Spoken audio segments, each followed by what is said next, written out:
मेरे मौला मेरे मौला ओ मेरे मौला अल्लाह ने दिए हैं नबी मोहम्मद नबियों का नबी है नूर मोहम्मद सलात अता किया है जन्नत की सौदा रोजे भी रखता है अल्लाह की रिदा हर वक्त तो इबादत की अल्लाह की रिज़ा अल्लाह की रिज़ा ओ मेरे मौला मेरे मौला ओ मेरे मौला ओ मेरे मौला अल्लाह ने दिए हैं नबी मोहम्मद नबियों का दीता है कुरान की रौनक अल्लाह अकबर कौन अल्लाह ने दिए हैं नबी मोहम्मद नबियों का दीता है कुरान की रौनक कुरान से भी दीता है अल्लाह की दावत मानने वाला का मिलेगा जन्नत मिलेगा जन्नत ओ मेरे मौला मेरे मौला मेरे मौला मेरे मौला अल्लाह अल्लाह रब्बुल आलामीन कुरान কারীমের মধ্যে বলছে ওয়ালা আরদুস সামা জমিন আর আসমানের মধ্যে তুলনাটা দিলেই তুমি বুঝতে পারবা একটা বিশাল বড় আন্তর্জাতিক টুর্নামেন্ট খেলা যদি মাঠ হয় মাঠটা ছোট হয় না বড় হয় এই যুবক বলো খেলা ভালো দেখে ওরা মাঠ কি ছোট না বড় মনে করেন মেসি আর নেইমারের খেলা হবে মাঠ ছোট না বড় ওই বিশাল মাঠের মধ্যে যদি বলটার পরিমাণটা কেমন কেমন একেবারে ছোট মাঠের পরিমাণ অনুযায়ী যেমন করে বলটা তুমি দেখো এর সেই এরকম মনে করে নাও আসমানের নিচে যে দুনিয়াটা চলে ওটা ওই রকম বলের মতো কত ছোট এত ছোট যদি প্রমাণ করা যায় একটা একটা করে ওয়াশ-শামস ওয়াল কামার আসমান এবং চন্দ্রের তুলনা যদি দেওয়া যায় তাহলে দুনিয়াটা বোঝা যায় কত নগণ্য কত তুচ্ছ এর মধ্যে বসবাস করে তুমি রব হয়ে যাও বাহাদুর হয়ে যায় সব দুনিয়া উল্টা পাল্টে যায় ঠিক না ওরে খুঁজেই পাওয়া যায় না দুনিয়াকেই খুঁজে পাওয়া যাচ্ছে না আর ওর মধ্যে থেকে তুমি ছোট্ট একটা গ্রামের 3 হাত জায়গা নিয়ে বসবাস করো নিজের শরীরটা নিয়ে তাই তুমি এত বড় সাহস দেখাও কোত্থেকে বলেন তো সকাল বেলায় যেটা ওঠে ওটার নাম কি এ যুবকরা বলে নামটা কি কোরআনে বলা হয় শামস সূর্য সুবহানাল্লাহ এই সূর্যটা দুনিয়ার তুলনায় কেমন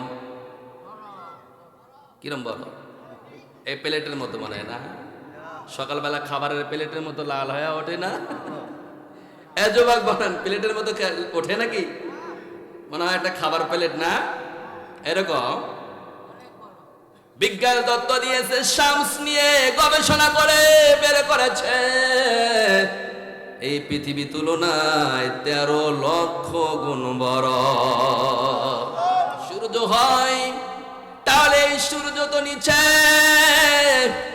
এখন রাত গভীর হয়ে গেছে বলেন তো ছোট্ট ছোট্ট যে তারকা রাজি রয়েছে ওয়ান নাজমু ওয়াশ-শাজারু ইয়াসজুদান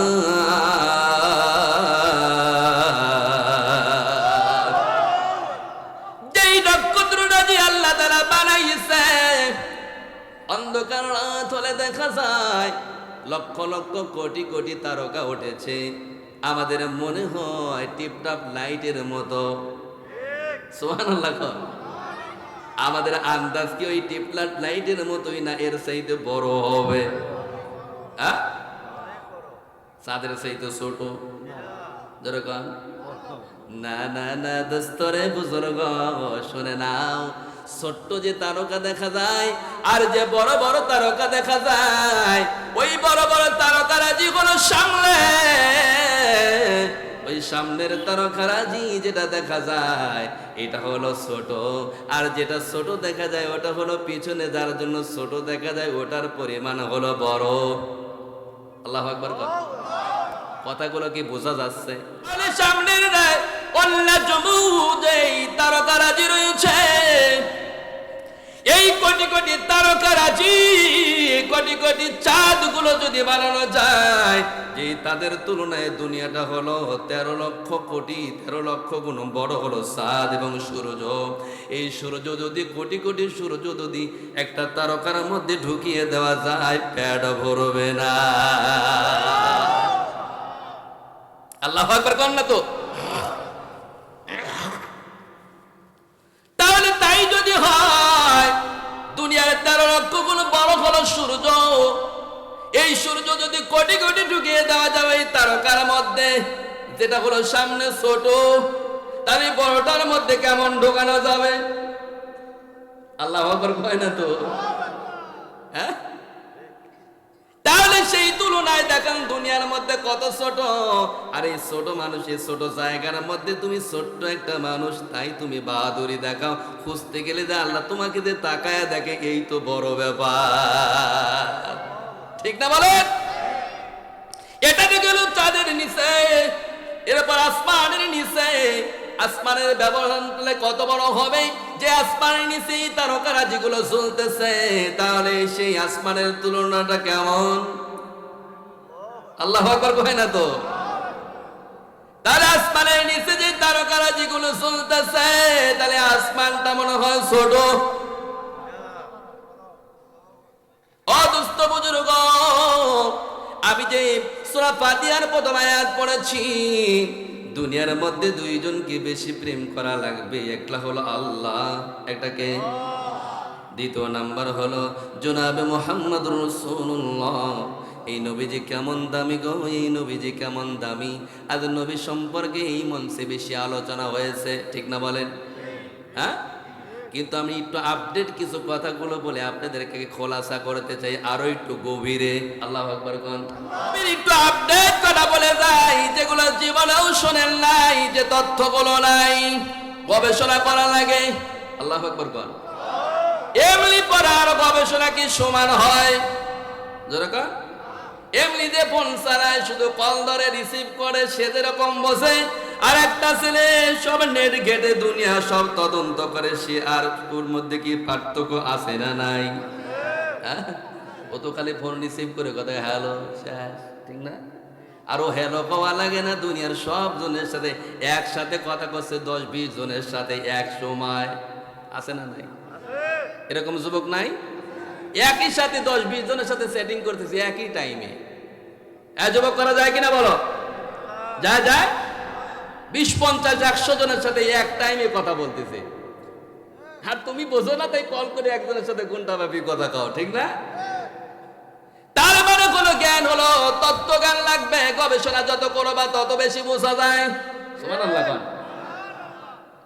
আল্লাহ রাব্বুল আলামিন 80টা জগতের রব্বিয়তের মালিক। আল্লাহ বলছে, আল্লাহ আলহামদুলিল্লাহি রাব্বিল আলামিন, সকল জগতের মধ্যে আমার রব্বিয়ত চলে। নবীকে যে সমান মানা লাগবে কেমনে? আল্লাহ বললেন, ওমা আরসালনাকা ইল্লা রাহমাতাল লিল আলামিন। আমার নবী কেমন দামি গো! তোমরা মনে করো আদম হয়তো বড় নবী, তোমরা হয়তো ভাবতে পারো ইব্রাহিম জাতির পিতা, তিনি বড় নবী, মুসা হলো বড় নবী, কারণ আল্লাহর সাথে কথা কয়, ঠিক না? তোমরা ভাবতে পারো বাচ্চা সুলাইমান বড় নবী, কারণ সুলাইমান গোটা জগতের মালিক বানিয়েছিলেন আল্লাহ। আল্লাহু আকবার কোন? তুমি ভাবতে পারো বাচ্চা সিকিলদার গোটা জগতের তিনি বাদশাহী পেয়েছিলেন, তিনি হলো বড় নবী। না দোস্ত না, এমনটা নয়। তারা ছিল একটা সময়ের জন্য, একটা জাতির জন্য, ঠিক না বলেন? যেরকম আদম একটা জাতির জন্য ছিলেন, ইব্রাহিম আলাইহিস সালাম তারা বংশের জন্য ছিলেন, মুসা বনি ইসরাঈলদের জন্য ছিলেন, ঠিক না বলেন? তাও একা নয়, মুসা যখন ছিলেন তারা ভাইও নবী, একসাথে দুইজন নবী, ঠিক না বলেন? ইব্রাহিম আলাইহিস সালাম যখন নবী, তখন ইব্রাহিম আলাইহিস সালামের পূর্বের নবী তিনিও নবী, দুইজন একসাথে নবী একই সময়, ঠিক না বলেন? একই সময়, অনেক সময় দুইজন নবী একই জামানায়। তাহলে কেমন নবী আমরা পাইছি? দাম মনে হয় কম, কি কত বেশি? ওমা আরসালনাকা ইল্লা রাহমাতাল লিল আলামিন। আল্লাহ ডাক দি বলে, রে পৃথিবীর মানুষেরা শুনে নে, আমার রববিয়ত যেখানে চলে, আমার নবীর রহমতের রিসালত সেখানেই চলে। আল্লাহু আকবার হলো না? তার মানে হলো দুনিয়ার মধ্যে শুধু নবী নয়, মুসলমানের নবী নয়, হিন্দুদের নবী নয়, ইনসানের নবী নয়, শুধু জিনদের নবী নয়, ফেরেশতাদের নবী নয়, 18,000 মাখলুকাত আমার আল্লাহ রব্বুল আলামিন যে জগৎগুলো বানাইছে, সকল জগতের নবীকে মুহাম্মাদুর। চিন্তা করে একটু দেখেন, আল্লাহর যেখানে রববিয়ত চলে, ওই জায়গায় নবীদের রিসালত চলে। কি ভাবতেন আপনি? কি ভাবেন বাংলাদেশ এরকম? শুধু বাংলাদেশের প্রেসিডেন্ট এরকম? হ্যাঁ, তার মানে বোঝা যায় আমার আল্লাহ রাব্বুল আলামিন আর সকল সিদে থাকে, তিনি সব চালায়, তার মালিকানাই, তার রববিয়ত। আর ওই সমস্ত জায়গায় ওমা আরসালনাকা ইল্লা রাহমাতাল লিল আলামিন, নবীর রিসালত, আল্লাহর নবীর, আল্লাহ রববিয়তের যেখানে জায়গা, নবীর রিসালত এবং নবুয়তের জায়গাও ঠিক ওই একই জায়গা। তার মানে ফেরেশতারও নবী। সুবহানাল্লাহ কান্নাদে। ওমা আরসালনাকা ইল্লা রাহমাতাল লিল আলামিন। আলামিন আল্লাহ বলছে আলহামদুলিল্লাহি রাব্বিল আলামিন, আর নবী হলো আমার আরসালনাকা ইল্লা রাহমাতাল লিল আলামিন। আল্লাহু আকবার কর। একই শব্দ, আলামিন আল্লাহর জন্য রববিয়ত, আর আরসালনা রিসালাতুল আলামিন। এখন কয় সেকেন্ডে 40,000 বছর কবরে থাকবে। কোন কোন জায়গায় বলা হয়েছে 70,000 বছর থাকবে কবরে, ঠিক না বলে? এই 70,000 বা 40,000 বছরের সময়টার হিসাব, আর দুনিয়াতে যতদিন বেঁচে ছিল তার হিসাব। কি করেছো, কয় বিঘা জমি করেছো, কয়টা কি করেছো, বিয়ে করেছো, শাদী করেছো, জমি করেছো, ব্যবসা করেছো, সব হিসাবগুলো আর আখিরাতের হিসাবগুলো 30 সেকেন্ডের মধ্যে মানুষ ভেবে নেয়। তখনই নিজেই ডিসাইড করে নেয় আমি জান্নাতি না জাহান্নামী, ঠিক না বলে? 30 সেকেন্ডের মধ্যে মানুষ বুঝে যায় আমি জান্নাতে যাব না জাহান্নামে যাব, নিজেই তখন বুঝতে পারে। গবেষক এবার বললেন, মুহাক্কিকুন বললেন, আমার আল্লাহ রাব্বুল আলামিন এই সময়টাকে এত তড়িৎ গতি চালায়, যে মেশিনটা বেঁচে থাকার পর চলছে আস্তে, কিন্তু মরে যাওয়ার পর 30 সেকেন্ড চলছে খুব তড়িৎ গতিতে। আল্লাহু আকবার কর। রব্বুল আলামিন কোরআন কারীমের মধ্যে বলছে, আরে বান্দা, 6টা জিনিস তোমার মধ্যে থাকা লাগবে। ওই যে আমি বললাম নবীজি যা করেছে তা উম্মতের জন্য রেখে গেছে। নবী মেরাজ করেছে, আমাদের জন্য মেরাজ আছে। নবীজি যে বাতাসের মধ্যে চলেছে, বলেন তো আমাদের চলার ক্ষমতা আছে না নাই? কথা কয় না তো, আছে না নাই? আলা ইল্লা আউলিয়া আল্লাহু লা খাউফুন আলাইহিম ওয়ালা হুম ইয়াহজানুন। ওলিরা তো তেমন নবীরা যেমনে চলেছে, যদি তুমি ওলি হও তুমি তেমনে চলতে পারবা। সুবহানাল্লাহ কর। পারবো কি পারবো না? ওলি সম্পর্কে আমাদের কি ধারণা আছে? খাজা বাবা, গাজা বাবা, এইটা কেউ ফেরে না খালি হাতে, ন্যাংটা বাবার দরবার থেকে। অদস্ত বুজুর্গ, কোন অলিদের ব্যাপারে আল্লাহ তাআলা বললেন, আমাদের উল্টা বলতে হবে, কেউ ফেরে না খালি হাতে মাওলারে তোর দরবারে। বলেন না, কেউ ফেরে না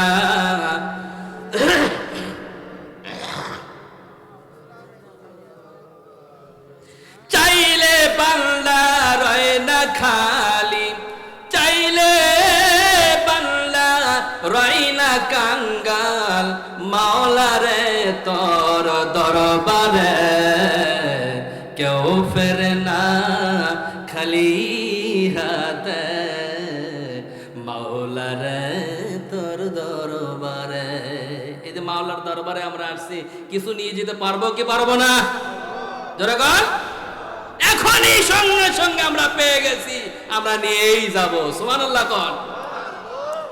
ওলি কেমন ওলি করে আসলে ওলিকে মানবো। একটু একটা ওলি সম্পর্কে বলি, কেমন ওলি দোস্ত। আমাদের খারাপ ধারণা ছিল, আলেমদেরও খারাপ ধারণা আছে, খাজা বাবা গাজা বাবা আছে না নাই? যেরকম বাংলাদেশে দেখবেন একটু মাটি উঁচু করে দিয়ে লাল শাল কাপড় পরে বসে থাকে, আমি খাজার মুরিদ। ঠিক না বলে?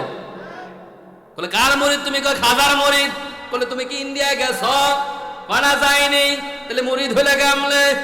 খাজার বাড়ি কোনে? সকলে বলেন না তো। ইন্ডিয়ায় রাজস্থান বাড়ি। আমি ওখানে গেছি 3 বার, কারণ আমি জালসায় যতবার গেছি ওলিদের মাজারে আমি ঘুরে দেখছি, বাংলাদেশের মাজার আর ভারতের মাজার এক না। ঠিক না বলেন? কারণ ওখানে চতুর্দিকে হিন্দু মুশরিক আছে, তারা ওলিদেরকে ওই রকম মানে যে জায়গায় গাজা চলে না। আল্লাহু আকবার কয় না তো? দোস্ত বুজুর্গ, খাজা মাইনুদ্দিন আজমিরির আমি প্রথম যখন মাজারে গেলাম, আমারও খারাপ ধারণা ছিল, খাজা বাবা গাজা বাবা, খাজা মনে গাজাই খাইছে। ঠিক না?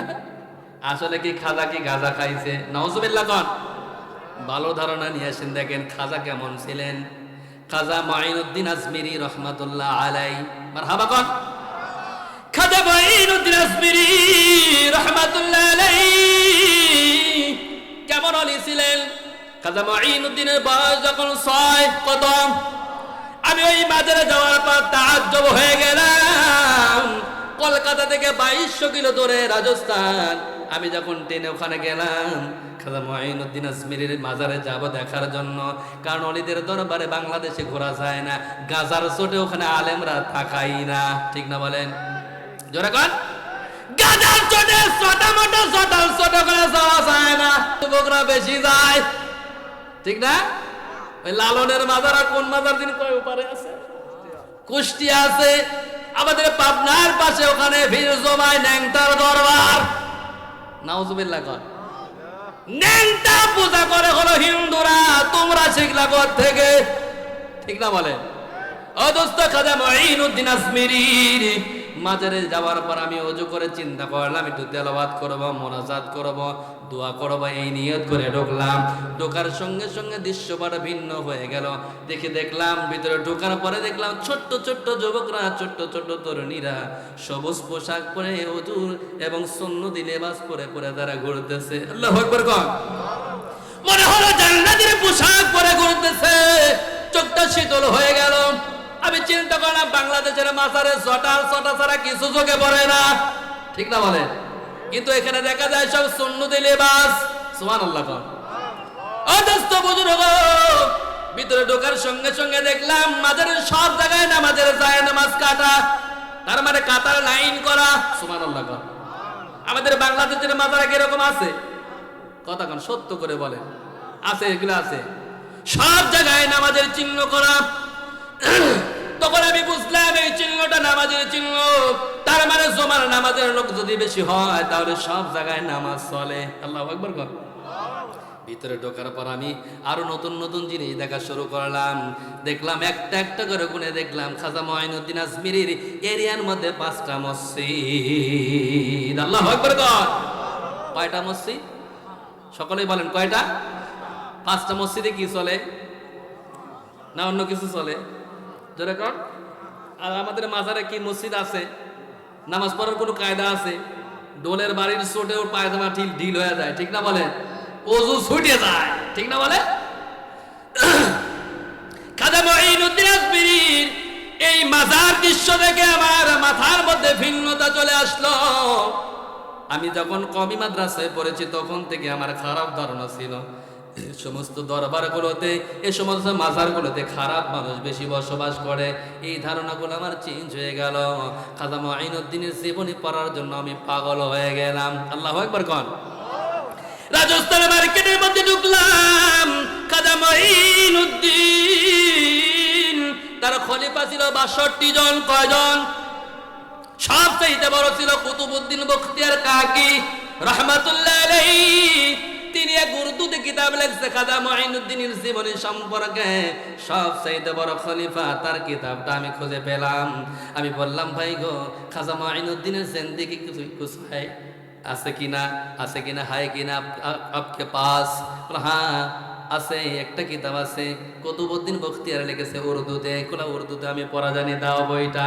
আমি যাওয়ার পর রাতের বেলায় পড়া শুরু করলাম, কারণ আমি প্রেমে পড়েছি। অলিদের মহব্বতে পড়তেই হবে। দোস্ত বুজুর্গ, খাজা মঈনুদ্দিনের জীবনে পড়া শুরু করলাম। দেখলাম খাজা মঈনুদ্দিনের নাম খাজা মঈনুদ্দিন আজমিরি রাহমাতুল্লাহ আলাইহি। তার বাবার নাম ছিল গিয়াসউদ্দিন আজমিরি। নাম কি? গিয়াসউদ্দিন আজমিরি। আরো যখন ভিতরে পড়া শুরু করলাম, দেখলাম খাজা মঈনুদ্দিন আব্বার এই রাজস্থানে একটা কাপড়ের দোকান ছিল। কাপড়ের দোকানদারি করতেন, ব্যবসা করতেন গিয়াসউদ্দিন আজমিরি। আর খাজা মঈনুদ্দিন ৩ ভাই ছিলেন। ছোট ছিল হলো খাজা মঈনুদ্দিন। খাজা মঈনুদ্দিন ৩ ভাইয়ের ছোট ভাই, সবচেয়ে ছোট। খাজা মঈনুদ্দিনের বয়স যখন ৬ বছরের বয়স যখন খাজা মঈনুদ্দিন একদিন সকাল বেলায় উঠে বাবা রাস্তা আটকায় বলছে, বাবা তোমার সাথে কথা আছে। আল্লাহু আকবার কোন। কি আছে? তোমার সাথে জরুরি কথা আছে। মাত্র ৬ বছরের মানুষ, বলেন তো কেমন লাগে? আল্লাহু আকবার কোন। এই ছোট মানুষের জরুরি কোন কথা থাকবে? বাবাকে যদি সকাল বেলায় বলেন তো বাপটা হেসে দিবে কিনা? ছোট মানুষ তোর কি আবার জরুরি কোন কথা হয়? আল্লাহু আকবার কোন। কোলের মধ্যে নিয়ে মুখের মধ্যে চুমা দিয়ে বলছে, বাবা কি এমন জরুরি তুমি কথা বলবা? বাবাকে ডাক দিয়ে বলছে, আব্বাজান বেশ দিন হলো, কিছুদিন হলো দিলের মধ্যে আমার কয়েকটা প্রশ্ন জমে আছে। আমি পেরেশানি আছি, তোমাকে খুঁজে পাই না। সকালবেলায় ঘুম থেকে উঠে দেখি তুমি চলে গেছো দোকানে, আবার রাতের বেলায় যখন ঘুমিয়ে যাই তখনও তোমাকে পাই না। আল্লাহু আকবার কর। ফজরের নামাজ পড়ে খাজা মঈনুদ্দিনের বাবা গিয়াসউদ্দিন আজমিরি দোকানে যায় ব্যবসার কাজে। আবার ফিরে আসে রাতে, তখনও ঘুমে, সকালেও ঘুমে, তাই তো পায় না। বলে, বাবা অনেকদিন ধরে প্রশ্ন জমা আছে, তোমাকে জিজ্ঞাসা করবো, পাই না। আজ যেহেতু পাইছি, আগে উঠে পড়েছি, তোমাকে আমি আজকে ছাড়ছি না, বলতেই হবে। কোলের মধ্যে নিয়ে চুমাকে বসে, বাবা এমন ছোট্ট মানুষ, এমন করে তুমি কথা বলো, মুখের মধ্যে মনে হয় তোতা পাখির মতো কথাগুলো বের হয়। দিনটা পরে গেল বাবা, তুমি অনেক বিচক্ষণ হবা। বাবা রে, তোমার কথাই আগে শুনবো, দোকান পরে খুলবো, বলো। ডাক দিব, আব্বাজান তোমাকে আমাকে যে আল্লাহ বানাইছে, মানুষকে আল্লাহ কেন বানালেন? গিয়াসউদ্দিন আজমিরি বলছে, বাবা আমি ধারণা করতেছিলাম হয়তো কোনো ড্রেস নতুন তুমি চাইবা, নতুন কোনো খাবার চাইবা বাবা, কিন্তু তোমার প্রশ্ন তো ভিন্ন। এমন প্রশ্ন আমার জীবনে কেউ করে নাই, আল্লাহ মানুষ কেন বানাইছে? আল্লাহু আকবার। আপনারা কি জিজ্ঞাসা করছেন কাউকে? দেখছেন খাজা মঈনুদ্দিন আব্বা বলছে, বাজান এমন প্রশ্ন আমাকে জীবনেও কোনোদিনই কেউ প্রশ্ন করে নাই। এমন প্রশ্ন করলে বাবা তুমি অনেক জ্ঞানী হবা, কোন জগৎ বিখ্যাত অলি হবে রে বাবা। আমার দিল বলে এমন প্রশ্ন তো তারাই করতে পারে যারা জগৎ বিখ্যাত অলি হয়। ও বাজান, মানুষকে আল্লাহ বানাইছে আল্লাহর ইবাদতের জন্য। এবার বলছে বাবা তোমার প্রশ্নের জবাব শুনে আমার আর একটা প্রশ্ন মনে হয়ে গেল। সুবহানাল্লাহ। কিরে বাবা তোরা এত বুদ্ধি করতে গিয়ে আসে, প্রশ্নের পর প্রশ্নের জবাব। বলে হ্যাঁ তোমার জবাব শুনে আমার আর একটা মনে হয়ে গেল। বলে কি মনে হয়েছে? বলে বাজান তুমি যে এই কথাগুলো বললা মানুষকে আল্লাহ ইবাদতের জন্য বানাইছে, এই কথাগুলো লেখা আছে কোন জায়গায়? প্রশ্নের ওজন দেখছেন? প্রশ্নের ওজন কেমন? দেখতে বলতে বাজান মঈনুদ্দিনের আল্লাহ তাআলা বান্দাকে বানাইছে, মানুষকে বানাইছে ইবাদতের জন্য, এটা লেখা আছে কোরআনে। কোথায় লেখা আছে? জোরে বলেন কোথায় লেখা আছে? কোরআনে লেখা আছে। এবার জিজ্ঞাসা করে বাজান আর একটা প্রশ্ন মনে হয়ে গেছে।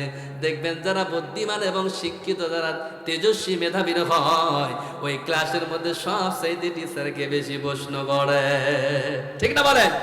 কমি মাদ্রাসার ছাত্ররা কিন্তু প্রশ্ন আরো বেশি করে, ঠিক না বলেন? প্রশ্নের পর প্রশ্ন, প্রশ্নের পর প্রশ্ন, ঠিক না বলেন? যারা দেখবেন ক্লাসের মধ্যে সবচেয়ে মেধাবী, সে প্রশ্ন টিচারকে বেশি করে, টিচার বিব্রত হয়ে যায় অনেক সময়, ঠিক না বলেন?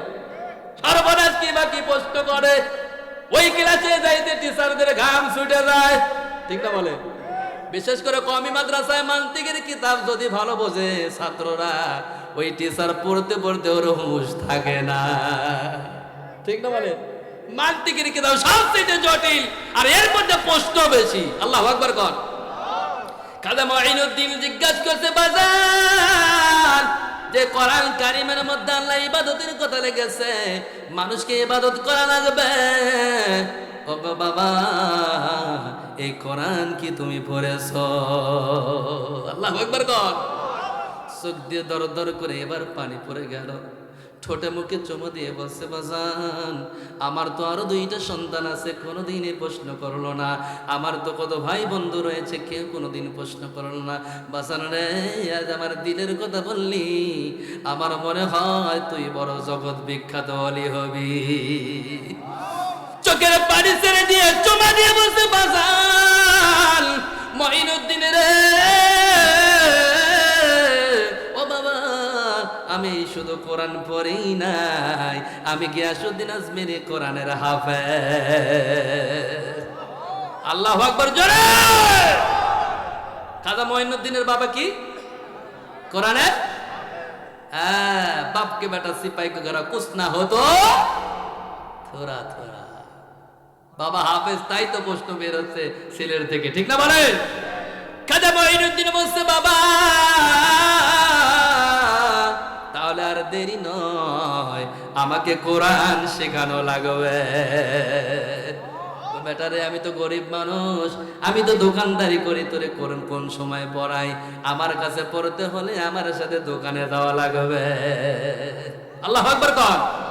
ওলি তো কাকে বলে? ওলি বাংলাদেশে হলো আগলা ওলি, কোরআনও নাই, হাদিসও নাই, সুন্নাহ নাই, কিচ্ছু নাই, আগলা।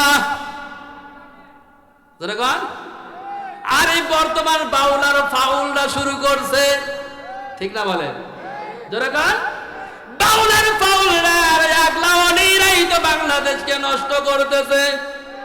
যেরকম না কা যে লোকটা 5 ওয়াক্ত নামাজ পড়ায়, সেই লোক নামাজ পড়ে, নামাজ পড়ায়, যদি দরবারে কয়েকদিন চলাফেরা করে দেখবেন নামাজ বাদ দিয়ে দেয়। যেরকম ওলি এরকম ভাবে বায়াত করে বলে বেটা আমার হাতে বায়াত হইলে আমি যেমন তেমন ওলি নাকি, তোর জান্নাতের দায়িত্ব লিছি। সত্য না মিথ্যা? যেরকম ওরা নামাজ বাদ দেয় কেন? দায়িত্ব লিছে জান্নাতের ওলি, ঠিক না বলে? ও দোস্ত বুজুর্গ, খাজা মঈনুদ্দিন বলছে বাবা তোমার কথা শুনে আমার কোরআনের মুহাব্বত আজমত জমে গেছে, আর আমি অপেক্ষা করব না, সকালবেলায় তোমার সাথে যাব আমি দোকানে, আমি কোরআন শিখতে চাই, কোরআনে কি লেখা আছে। আল্লাহু আকবার কর। খাজা মঈনুদ্দিন সকালবেলায় ফজরের নামাজ পড়ে প্রতিদিন বাবার সঙ্গে চলে যায়। প্রথম দিনে যা বসে আলিফ বা তা সা, বাবা এরকম পড়লে তো হবে না, সুবহানাল্লাহ। বলে এরকম বললে তো হবে না বাবা, সময় লাগবে, তুমি word by word sentence by sentence বলো না, আমি দেখি পারি নাকি। আল্লাহু আকবার। তাজ্জব হয়ে গেছে প্রতিটা কথা শোনার পরে। গিয়াসউদ্দিন আজমিরি বলছে, এটা আবার কোন সন্তান রে, এবার কোন মানুষ কোরআন শেখার জন্য আলিফ বা তা সা শুরু করা লাগে, ঠিক না বলেন? নাকি শুরু করা লাগে? আলিফ বা তা সা এটা দিয়ে শুরু করা লাগে। আমার সন্তান বলে, বাবা এমন করে না, তুমি ওয়ার্ড বাই ওয়ার্ড আয়াত বাই আয়াত বলো, আমি মুখে মুখে মুখস্থ করতে চাই। গিয়াসউদ্দিন আজমিরি বলছে, তাহলে বলো বাবা, বিসমিল্লাহির রহমানির রহিম। কয়েকবার উচ্চারণ করে বলছে, বাবা মুখস্থ করো, আমি ব্যবসা করি। 2, 4, 5, 10 মিনিট পর বলছে, বাবা হয়ে গেছে, একটু নেওয়া দেখো হয় নাকি। আল্লাহু আকবার কর। বলে দিচ্ছে পরিষ্কার, যেমন করে আমি বলছি হুবহু মুখস্থ। আল্লাহু আকবার কর।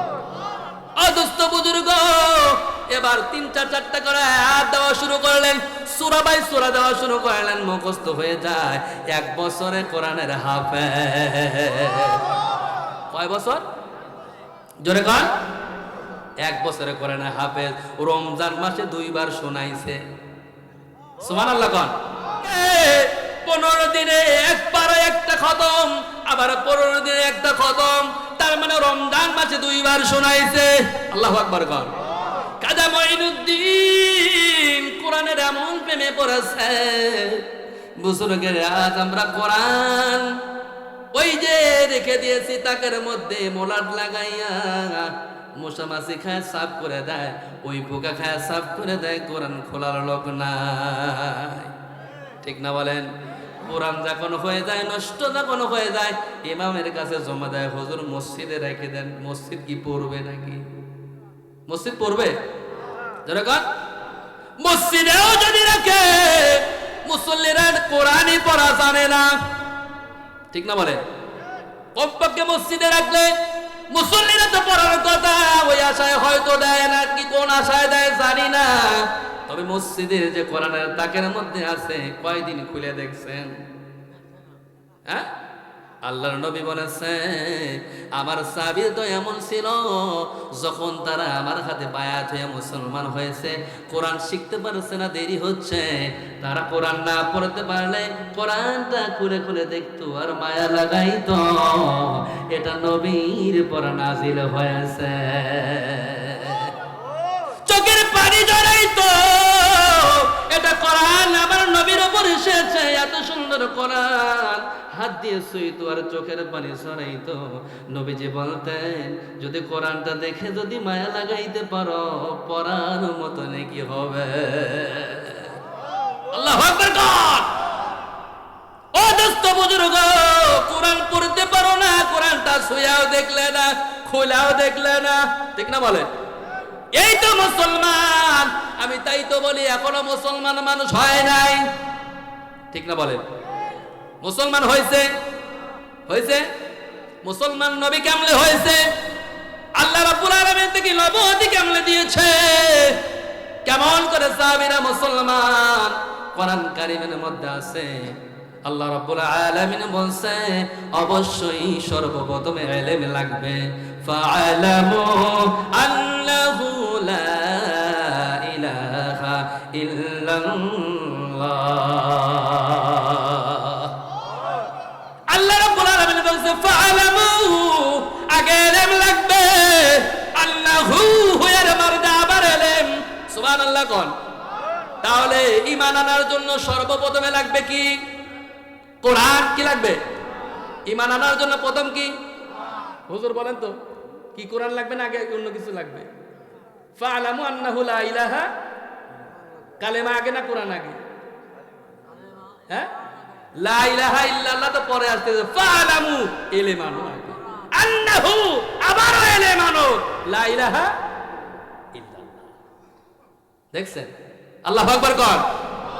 আমরা শুধু ভিক্ষে করা কালমা পড়ে তুইছি, নরেন্দ্র মোদিও পড়ে, ঠিক না?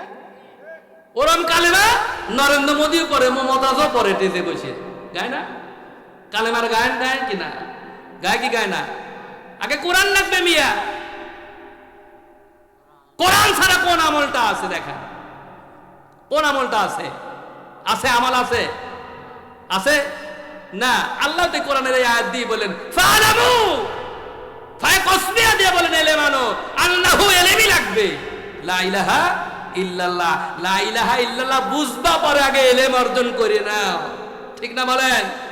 যেরকম নবীজিকে 5 বছর ওই গুহার মধ্যে রাখলেন, আগে শিখাইলেন, তারপর কোরআন দিলেন, এরপর কালমা দিয়ে বললেন এবার প্রচার করো কালমার মধ্যে কি কি আছে। সুবহানাল্লাহ। কালমার মধ্যে কি কি আছে কোরআন দিয়ে আগে শিখায়া দিয়েছে। সুবহানাল্লাহ। তাওহীদের মধ্যে কি আছে এটা বোঝা যাবে ইলম দিয়ে, তাই ইলম আগে নাযিল করলেন। সুবহানাল্লাহ। আর আমাদের ইলম নাই, শুধু কালমা আছে। ইলম নাই, কালমা আছে, যার জন্য বিপদ আমাদের বেশি, ঠিক না বলেন? কারণ বিপদে পড়লে আর বুঝি না, ধমক দিতে দেবে না, বেটা তোর ওযু হয় নাই, সুমিকে যায় মানে এটাতে নামাজ হবে না, চলে গেল হুজুরের কাছে, নামাজ পড়বে না ওযু করবে, ঠিক না বলে? আগে যদি জানা থাকতো তাহলে কি ধমক চলে? চলে চলে। আমি বেটা জানি তোর ধমক শোনার টাইম নাই, ঠিক না বলে? আমি ওযু জানি, তাহারাত জানি, সব বুঝি, কেমনে করে করা লাগে এটা আমি জানি, তোর ধমক শুনে লাভ নাই, ওর কাছে চান্স পাবে না, ঠিক না বলেন? দেখবেন বাবার আর দয়ালরা লাল শালু কাপড় করে ঘুরে বেড়ায় শুধু মূর্খদের কাছে, ঠিক না বলেন? একদিনে কি হুজুর কাছে বসছে, বসে কোন হুজুরকে তো মুরিদ বানায় না। কারণ কি? হ্যাঁ, হুজুরকে মুরিদ বানায় না কে? দয়াল না কেন হুজুরকে মুরিদ বানায় না? কারণ মুরিদুর ছুটা যাবে, ওর পেরিগিরি ছুটে যাবে, ঠিক না বলে? যারা কয় কারণ হুজুরের কাছে গেলে ওর পেরিগিরি ছুটে যাবে, যার জন্য হুজুরের কাছে যায় না। না হুজুরের কাছে যাওয়া যাবে না, হুজুররা হলো শরীয়তের আলেম। কিসের আলেম? কিসের আলেম ভাই? ওরা শরীয়তের আলেম, পারবত কিছু বোঝে না, ঠিক না? ও মরার পর খালি ওই দিয়েই বলছে, ঠিক না বলে? আরে বেটা মারুফত মানে কি? মারুফত মানে কি? কারণ আপনারা কি বোঝেন? হ্যাঁ, মারুফত মানে চেনা, আরফ এরাফ মারিফুন মানে চিনা। চিনা মানে কি? তুমি দেখলে না শুনলে না, আগেই তুমি চিনে দাও না। এত সহজ নাকি? আগে দেখা লাগবে, এরপর তার সম্পর্কে জানা লাগবে, বোঝা লাগবে, তারপরে তো চিনবে যে না লোকটা ভালো না খারাপ, কালো না ঠসা, বোবা না কি লুলা, এগুলো দেখা লাগবে তো আগে, নাকি? আগেও চিনে যায়, আগেই চিনে যায় না। শরীয়ত অর্জন করে নিয়ে তারপরে চিনতে হয়। মারেফাত, ওই তুমি পা মারেফাত খাটাসের মতো, ঠিক না বলে? মারেফাত হলো শীর্ষ জায়গায়, শেষ পর্যায়ে। সুবহানাল্লাহ। একটা মেয়েকে সর্বপ্রথমে দেখে, মেয়েটা তো খুব সুন্দর গো, আমার বেটার বউ বানানো যাবে, দেখতে সুশ্রী সুন্দর চেহারা। এখন এই মেয়েটা তো বোবাও হতে পারে, পারে কিনা বলেন? হ্যাঁ, তাহলে জিজ্ঞাসা করে বিটি তোমার বাড়ি কয়? কথা বলে হ্যাঁ কথা বলতে পারে। এরপর একটু যাচাই করবে ওর বংশটা কেমন, দেখতো, সেটাও ঠিক আছে। ওর চরিত্রটা কেমন সেটাও খুঁজে পাওয়া গেল।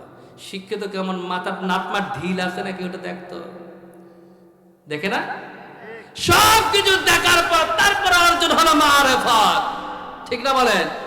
এবার বুঝে গেছে না এই মেয়েটার ব্রেনও ভালো, দেখতেও সুন্দর, বংশও ভালো, চরিত্রও ভালো, কথাবার্তাও ভালো বলে, ব্যবহারও সুন্দর, না এটা গ্রহণ করা যায়, ঠিক না বলেন? আগেই করা যায়, আগেই করা যায়। আমি একদম বাংলা সহজ করে ওয়াজ করি যাতে বোঝা যায়, ওই গোর প্যাচ থেকে ওয়াজ করার দরকার নাই, ঠিক না বলেন?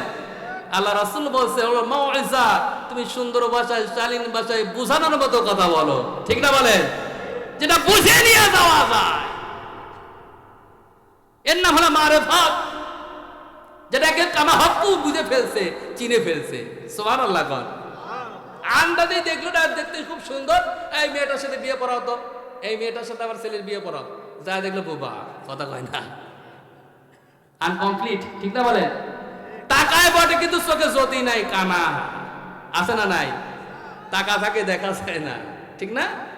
সব ঠিকঠাক আছে কিন্তু মাথায় গন্ডগোল, মাথায় মাথায় গন্ডগোল। আর না হলে মেয়ে খালি এদিক ওদিক খালি ফুসকি মারে, এখানে ওখানে টাঙ্গি মারে, ঠিক না বলে? তাহলে এই তদন্ত সব যখন কমপ্লিট হয় তারপরে হয় হলো মারেফাত। আরে শরীয়ত এগুলো কোনো খবর নাই, জানার খবর নাই, ও মারিফত দিয়ে টানাটানি আছে, ওর বিয়ে নিয়ে পারাপারি বেঁধে গেছে, জানার খবর নাই, ঠিক না বলেন? অদুস্থ বুজুর্গ, যে কথা বলতেছিলাম, আমাদেরকে এলেম আগে জানতে হবে, তারপরে কালেমা আমরা বুঝবো। খাজা মুঈনুদ্দিন আজমিরি তার কথাটা বললে আপনারা ওলি ধরতে পারবেন সহজে। ওলি ধরার জন্য প্রথমে আলেম লাগবে। আলেমরা বসে ওলি কারে বলে, ওলিরা কেমন হয়, কেমন আখলাক হয় তারা চিনতে পারে আলেমরা ইলমের মাধ্যম দিয়ে। আল্লাহু আকবার কর। ইলমের মাধ্যম দিয়ে ওলি চিনা যায়। খাজা মুঈনুদ্দিন আজমিরি রাহমাতুল্লাহ আলাইহি কোরআন যখন তিনি পড়েছেন, এবার বাপকে ডাক দিয়ে বলছে, আব্বা জান, কোরআন আমি পড়লাম বটে, কোরআন মুখস্থ করলাম, কিন্তু কোরআনের ভিতরে কি আছে এটা তো জানি না, এটা জানার জন্য আমার বড় শখ জাগে। আল্লাহু আকবার কর। তাহলে ওলি আমাকে ধরতে হলে দেখলেন খাজা মুঈনুদ্দিন প্রথম হাফেজ, 7 বছরে হাফেজ। কয় বছরে হাফেজ? 7 বছরে হাফেজ। খাজা মুঈনুদ্দিন আজমিরি যখন কোনো হাফেজ হয়েছে অনেক আগে বছর, তখন পুরো অঞ্চলের মধ্যে কোনো মাদ্রাসা নাই, শুধু হেফজখানা আছে। গিয়াসউদ্দিন আজমিরি বলছে, বাবা আমিও তো হেফজই করছি, আমি কোরআনটা শিখতে পারি নাই, এর ভিতরে কি লেখা আছে এটা শিখার জন্য যেতে হবে ওই যে ইসমাইল বুখারায় যাওয়া লাগবে, তাছাড়া কোনো মাদ্রাসা নাই। আল্লাহু আকবার কর। ডাক দিয়ে বলছে, বাসা এত আমি বুঝি না, কোরআন তরজমা আমি না করলে আমি ছাড়ছি না, তুমি কি করবা করো। এবার রাতের বেলায় বিবির ডাক দিয়ে বলছে, ওগো আমার প্রাণের বিবি, শোনে রে, খাজা মুঈনুদ্দিনের আকাঙ্ক্ষা দেখে আমার তো ভালো লাগে না, কি করব। আমাকে যদি তাকে শিখাইতেই হয় তারই বাড়ি ঘর বিক্রি করে খাজা মুঈনুদ্দিনকে নিয়ে যাওয়া লাগবে সেই বহু দূরে, সেই জায়গায় হলো ইসমাইল বুখারা দেশে নিয়ে যাওয়া লাগবে, বুখারীর মাদ্রাসায়। আল্লাহু আকবার কোন।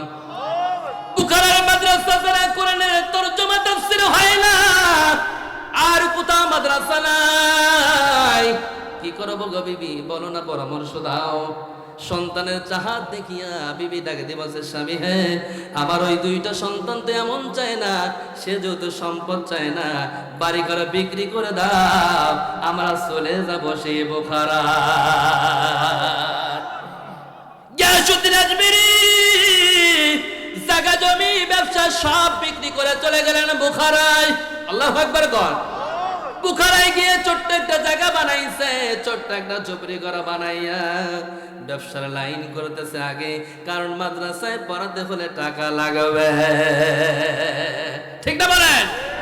এমত অবস্থায় ব্যবসার মধ্যে গিয়াসউদ্দিন আজমিরি ব্যবসার কাজের যখন সিরিয়ায় গেছে, ফিরে আর আসতে পারে নাই।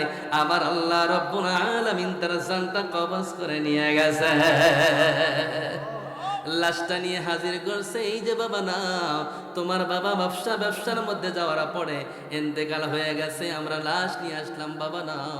খাজা মুঈনুদ্দিন আজমিরি বাবার লাশ ধরে কেঁদে বসে, বাবা আমি কি আলেম হতে পারবো না গো বাবা, কোরআনের শখকে আমি মিটাতে পারবো না,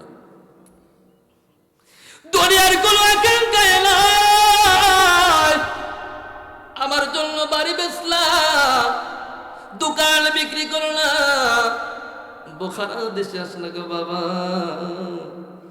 খাজা মুঈনুদ্দিনকে এতিম করে চলে গেল রে বাবা, আমি কি কোরআন শিখতে পারবো না, আমার আকাঙ্ক্ষা কি মিটবে না। লাশ ধরে হোম করে কেঁদে চলছে। দোস্ত বুজুর্গ, স্বামীর বিরহে বিবি 6 মাসের মধ্যে ইন্তিকাল, আরো হতাশ হয়ে পড়লেন। বড় 2টা ভয় বলছে, ওগা আমার ছোট ভাই মুঈনুদ্দিন রে, আমার মাও তো চলে গেল, তুমি একটু ব্যবসার কাজে লাগো না ভাই, চলো যাই কিছু টাকা পয়সা অর্জন করে তারপরে তোরে মাদ্রাসায় পড়াবো। খাজা মুঈনুদ্দিন আঙ্গুরের জমিতে পানি দেয় আর চোখের পানি ছেড়ে দিয়ে ডাক দেয় আসমানের দিকে, ওরে মওলা। মুঈনুদ্দিন মঈনুদ্দিনের আকাঙ্ক্ষাকে তুমি মিটাবা না। আমি আঙ্গুরের জমিতে পানি দেওয়ার জন্য আসি না, তোমার কোরআন শেখার জন্য মঈনুদ্দিন এসেছে। আঙ্গুরের জমিতে পানি দেয় আর মাঝে মাঝে আসমানের দিকে তাকায় আল্লাহকে ডাক দেয়। দুইটা ভাই ছোট ভাইয়ের দৃশ্য দেখে চোখের পানি রাখতে পারে না। টাকা নাই, পয়সা নাই, বুখারীর মাদ্রাসাও চেনে না, কেমনে করে ভাইকে নিয়ে যায়। দুইটা ভাই কান্দে। একদিন হঠাৎ করে মঈনুদ্দিন ডাক দিয়ে বলছে, ভাই গো, আর আমার ভালো লাগে না, বাগানে পানি দিতে আমার ভালো লাগে না, ব্যবসার কাজে আমার ভালো লাগে না, কোরআন আমি কবে শিখবো সেটাই আমার চাওয়া, সেটাই আমার আকাঙ্ক্ষা গো ভাই। বাগানের মধ্যে বসে আছে, হঠাৎ করে দেখছে একজন মুসাফির সাদা পোশাক পরিহিত হয়ে মঈনুদ্দিনকে দূর থেকে ডাকতেছে। ডাকতে বসে, ভালো করে বাগানে কান্দ কেন, আসো। রাস্তার মধ্যে যখন এসেছে তার জীবনের কিতাবের মধ্যে দেখা যায়, ডাক দিয়ে বসে, বাবা তোমার চেহারার মধ্যে দেখা যায় তুমি তো বাগানে পানি দেওয়ার কথা নয়, তুমি তো একজন আলেম হবা, তোমার চেহারার মধ্যে দেখেই তো আমি বলতে পারি। আল্লাহু আকবার। আলেমরা দিলের অন্তর দিয়ে দেখে, তাই তো ভবিষ্যৎবাণী করে, ঠিক না বলে? অনেক মুসল্লিদেরকে ইমাম সাহেব বলে, ভাই তোমার তো লক্ষণ ভালো না, ঠিক না বলে? বলে কে বলে না? ও যে হারে সুদ খায়, ঘুষ খায়, অন্যায় অপকর্ম করে, দিনের কাজে নাই, নামাজেও পাওয়া যায় না। ইমাম সাহেব বলে, ভাই তোমার তো লক্ষণ ভালো না। তার মানে কয়দিন পর বিপদে পড়বে, দেখবেন অ্যাক্সিডেন্ট হয়ে বেডে পড়ে আছে, ঠিক না বলে? লক্ষণ হুজুর আগেই বলে দিয়েছে। মঈনুদ্দিনকে ডাক দিয়ে বলছে, মঈনুদ্দিন রে, তোর চেহারার মধ্যে একজন আলেমের ছাপ পাওয়া যায়, তুই বাগানের মধ্যে কি করো? জড়িয়ে ধরে হাওমাও করে কেঁদে বলছে, হুজুর আমার দিলের কথা আপনি কেমন জানেন? এটা তো আমার সর্বদা 24 ঘন্টার ভাবনা। আমি একটা আলেম হতে চাই, কিন্তু কোথায় গেলে আলেম হওয়া যায় আমি জানি না। 8 বছরের কাজে মঈনুদ্দিন ছোট মানুষ, জানে না। এবার বলছে, বাবু রে শোনা, তোরা আমি বলি দুনিয়া সারা লাগবে আল্লাহকে পাওয়ার জন্য। বলে সেটা কেমন? বলে বাগান সারা লাগবে, বাগান ছেড়ে তোকে বের হওয়া লাগবে, আল্লাহর জন্য বের হলে আল্লাহ গন্তব্য স্থানে পৌঁছিয়ে দেবে। আল্লাহু আকবার কর। এবার মঈনুদ্দিন হুঁশ ফিরেছে, আসলে তুই তাই, আল্লাহর জন্য বের হলে আল্লাহই পৌঁছিয়ে দেবে। সুবহানাল্লাহ কর। আল্লাহ কোরআনেও বলছে, দিনের জন্য যদি তুমি বের হও সমস্ত রাস্তাগুলো আমি খুলে দেই। আল্লাহু আকবার কর। কাজা মঈনুদ্দিনকে বলছে, বাবা চোখটা বন্ধ করো। বন্ধ করার পর আল্লাহর ওলি হাতের মধ্যে থেকে কয়েকটা দানা, বেদেনার দানা, বেদেনার মধ্যে কিন্তু কি থাকে? দানা থাকে, ওটা চাবায় চাবায় খাওয়া লাগে।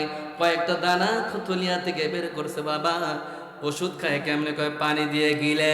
বলে এদিক কয়েকটা দানা তোমার মুখের মধ্যে দিব, চাবানো যাবে না, গিলে খাওয়া লাগবে। কয়েকটা দানা দিয়ে কোন বেদনার দিয়ে দিছে, গিলে খাওয়ার পর যে ইশকটা ছিল কোরআনের, তার থেকে 3-4 গুণ বেশি হয়ে গেছে। আল্লাহু আকবার কর। চোখটা খোলার পর দেখছে হুজুর আর নাই। সুবহানাল্লাহ কর। হুজুর চতুর্দিকে খুঁজে দেখছে হুজুর আর নাই। হুজুর গেল কোনে? চিন্তা করলো, সর্বনাশ কি হলো রে, গেল কোথায়? খুঁজে আর পেল না, কিন্তু মনে আছে বের হওয়া লাগবে আল্লাহর জন্য। খাজা মঈনুদ্দিন এবার ভাই দুই ভাইকে ডেকেছে, ভাই গো আমার যে অংশের বাগান আছে, বাগানটা আমি বিক্রি করবো, লিবা কিনা? চিন্তা করছে মঈনুদ্দিন মনে হয় মাথা পাগল হয়ে গেছে, বাবার শোকে, মার শোকে, কোরআনের শোকে মনে হয় পাগল হয়েছে, ঠিক না বলেন? সম্পদের শোকে কিন্তু মানুষ স্ট্রোক করে মরে, মরে না? হ্যাঁ মরে। বাড়িঘর চলে গেছে দেখে স্ট্রোক করে মারা যায় সম্পদের লোভে, ঠিক না? এবার দুইটা ভাই বলছে, মঈনুদ্দিন রে তোমার মাথা কি পাগল হয়ে গেছে নাকি? ভাই না, আমি পাগল হই নাই। জমি যদি নাও তাহলে জলদি করে কিনে নাও, নাহলে আমি অন্যজনের কাছে বেশি দামে বিক্রি করে দেব। দুইটা ভাই চিন্তা করছে, মঈনুদ্দিন আমার ছোট ভাই, এত ছোট বয়স কোথা থেকে কোথায় চলে যায়, একটু বেশি দাম দিয়ে কিনে টাকা পয়সা ওর কাছে বেশি করে দেয়, কোথায় গেলে যেন খরচ করে চলতে পারে। রুপিয়া বেশি করে দিয়ে টাকা পয়সা বেশি হাম দিয়ে কিনেছে, একটা থলিয়ার মধ্যে বেঁধে দিয়ে বলছে, ভাই গো তুমি যেখানেই যাও এটা নিয়ে খরচ করো, আমরা বুঝে গেছি তুমি কোরআনের প্রেমিক হয়েছ, তুমি আসলে পাগল হয় না, আলেম হতে চাও, ওলি হতে চাও, ভাই যাও, আমাদের দোয়া থাকলো। এবার টাকার থলিয়া নিয়ে বাজারের দিকে যায়, যত যায় আল্লাহর নাম জপে, কালেমা পরে আর বারবার করে থলিয়ার কাছে হাত দেয়। দেয় কি দেয় না? জোরে কন। যারা যদি 2 লক্ষ টাকা যদি পকেটের মধ্যে থাকে, ওর বোঝা শোনার দরকার নাই, হাত অটোমেটিক যায়। যায় কিনা বলেন? দেখবেন যারা হজে যায়, খানায় কাবাজে ধরবে 2 হাত দিয়ে, থলের মধ্যে লাখ লাখ টাকা আছে, 1 হাত দিয়ে ধরে থাকে। আছে না নাই? জোরে কন। সম্পদের লোভ সকলেরই আছে, খাজা মঈনুদ্দিন আল্লাহর নাম জপে, কিন্তু বারবার করে থলের কাছে হাত যায়। ঠিক না বলেন? টাকা কি চুরি হয়ে গেল নাকি? ঠিক না? বারবার করে খেয়াল টাকার দিকে। মঈনুদ্দিন চিন্তা করছে, হায় রে, 2 দিকে নজর দিলে তো পাওয়া সম্ভব না, একদিকে আল্লাহকে ডাকি, একদিকে থলের দিকে হাত যায়, 2টা জিনিস একসাথে পাওয়া যায় না। এবার টাকা পয়সা গুলো বাজারে সব দান করে দেয়। টাকা আগে সাফ করে এলে তাহলে থাকবে একটা। কয়টা থাকবে? কয়টা থাকবে? এবারে একটা থাকবে, সেটা হলো আল্লাহ। সুবহানাল্লাহ। টাকার জন্য একবার আল্লাহ ডাকি, আর একবার থলের দিকে খেয়াল করি, কি এত লাখ টাকা ভাই দিয়ে দিল, চোরেই নিল নাকি, হারাই গেল নাকি, পরেই গেল নাকি? ঠিক না বলে? সব সময় খেয়াল। মঈনুদ্দিন বাজারের মধ্যে দান করে দিয়েছে টাকা পয়সা, দান করে দেওয়ার পরে আল্লাহকে জপা শুরু করছে। আর পথ চলতেছে, চলতে চলতে চলতে নামাজের সময় যখন হয়ে গেছে, মসজিদের মধ্যে ঢুকলেন। মসজিদে নামাজ আদায় করার পর এরপর আরো 2 রাকাত নামাজ পড়ে মুসাল্লার মধ্যে বসে কাঁদতেছে, আল্লাহ ও মেরে মওলা, ও মেরে মওলা কারীম, আমি ছোট্ট মানুষ মঈনুদ্দিন, তোমার প্রেমে পাগল হইয়া পথে পথে আমি ঘুরি, কবে আমি পাবো বুখারীর মাদ্রাসায়, ওই মাদ্রাসায় তোমার কোরআন আমি শিখতে চাই। যাই নামাজে বসে কাঁদতেছে, চোখের পানি দিয়ে ওঝরে কান্দে। সব মুসল্লি গুলো বের হয়ে গেছে, একমাত্র ইমাম সাহেব পরে বের হচ্ছে। তাকে দেখছে ছোট্ট একটা মানুষ যায় নামাজে বসে শুধু কাঁদতেছে। পিছনে যায় বসছে আলেম মানুষ, জ্ঞানী মানুষ। পিছনে বসার পর দেখছে বারবার করে একটা কথাই বলে, বুখারীর মাদ্রাসা কোথায়, আল্লাহ তুমি খুঁজে দাও। পিছনে বসা বুখারীর মাদ্রাসার মুহাদ্দিস, সুবহানাল্লাহ। আদস্ত বুজুর্গ মাথায় এবার হাত দিছে, বাবা মোনাজাত শেষ করো। মোনাজাত শেষ করে চোখের পানি দিয়ে বুকটা ভাসিয়ে দিয়েছে। হুজুর কেঁদে দিলেন, হায় রে, এত ছোট মানুষ ইলমের জন্য এত পাগল হয় নাকি? এরকম ছাত্র তো আমি জীবনেও দেখি নাই। আল্লাহু আকবার কর না। দেখবেন দোস্তরে বুজুর্গ, যারা হেফজখানায় পড়ে, যারা কমি মাদ্রাসায় পড়ে, কিতাব যদি বুঝে না আসে, ওর ঘুম ধরে না। 3টার সময় হুজুর ডেকে দিলে, কোরআন ইয়াদ না হলে তাহাজ্জুদের মধ্যে সিজদায় পড়ে কান্দে। ছোট্ট ছোট্ট বালকরা যখন কান্দে, আমার আল্লাহ তাআলার এমন দয়া হয়, তার দিলের মধ্যে রহম ঢেলে দেয়। তাহাজ্জুদে পড়ে পড়ে চোখের পানি ছেড়ে দিয়ে হাফেজ হওয়া লাগে। এমনি হওয়া যায় না, জ্ঞান দিয়ে হওয়া যায় না, আল্লাহ রাব্বুল আলামিনের খাস মদদ লাগে। বহু লোকের বহু টাকা আছে, হাফেজ বানাতে পারে না। কোটিপতির ছেলে আলেম হয় না, বিচক্ষণ বুদ্ধিমান ছেলে জ্ঞানী হয় না। ঠিক না বলে? একমাত্র দেখবেন যারা সহনশীল, ভদ্র, নম্র, কঠিন, ইমানদার, তারাই কেবল হাফেজ আলেম হয়ে বের হয়। আল্লাহু আকবার কর। কাজী মঈনুদ্দিনকে বলছে, বাবা রে, তোর চোখের পানি দেখে আমারও চোখের পানি এসে গেল। তুই বুখারীর মাদ্রাসা কেমনে করে খুঁজবি? তোর বাড়ি কোথায় বাবা? ডাক দিয়ে বসে, হুজুর গো, কি আপনি জানি না আমার দিলের কথা বলে হয়তো লাভ হবে না। হুজুর আরো কেঁদে দিলেন। বাবা বলিস কি রে, তোর কি এমন কষ্ট দিলের মধ্যে? এত ছোট মানুষ, তোর বাবা কি নাই? না গো হুজুর, আমার বাবা চলে গেছে। মা জননী বিদায় নিয়েছে। বাবা তোর বাড়ি কোথায়? এত সুন্দর চেহারা রে বাবা, তোর দেখে মায়া লেগে গেল। কোথায় তোর বাড়ি? বলো হুজুর আমার বাড়ি হলো ইন্ডিয়ায়। আমার বাবা জায়গা জমি বিক্রি করে বুখারীর মাদ্রাসা পড়ানোর জন্য বোখারায় আনছে। আমি মাদ্রাসায় পড়ার জন্য জেদ লাগাইলাম, বাবা সব বিক্রি করে দিয়ে আমার জন্য এসেছে। ওই বাবাও চলে গেছে, মাও চলে গেছে, আমি পাগলের মতো ঘুরতেছি মাদ্রাসায় পড়ার জন্য। ডাক দিয়ে বলছে, বাবা রে তুই জায়গা মতো এসেছিস। ওগো সোনা লক্ষ্মী, তোর যেহেতু কেউ নাই, তুই এতিম। আমি বুখারীর মাদ্রাসায় বড় মুহাদ্দিস। চল বাবা যাই, আমার বাড়িতে থাকবি আর আমার খরচে পড়বি। আমি তোরে হাফেজ, আলেম এবং মুহাক্কিক বানিয়ে দেব। খুশি হয়ে বলতে আলহামদুলিল্লাহ, আল্লাহ তাআলা জায়গা মতোই আমাকে এনে দিয়েছে। আল্লাহু আকবার কর। দোস্ত বুজুর্গ আমার, বুখারীর মাদ্রাসায় নিয়ে যাও হলো। বলছে বেটা তুমি কি পড়া জানো? বলে আমি কোরআনের হাফেজ। সুবহানাল্লাহ। বলে কি 8 বছরের ছেলে কোরআনের হাফেজ? আল্লাহু আকবার না? বলে বেটা তাহলে তুমি কোরআন তরজমা পড়তে যাও? কাল হ্যাঁ আমি তরজমা পড়তে যাই। দোস্ত বুজুর্গ, মাত্র কয়েক বছরের মধ্যে সে দাওরা হাদিস কমপ্লিট। যা পড়ায় আর দ্বিতীয়বার পড়ানো লাগে না, সব বুঝে যায়। 18 বছরের বয়স পূর্বে বুখারী মাদ্রাসার সব কিতাব পড়ে সাফ। আল্লাহু আকবার কর। এবার ডাক দিব যে হুজুর আর কি আছে? সব কিতাব তো তোমার অর্জন হয়ে গেছে। বেটা তোমারে বুদ্ধি দেয় বাসান রে, আমার মাদ্রাসায় তুমি টিচার হয়ে পড়াও।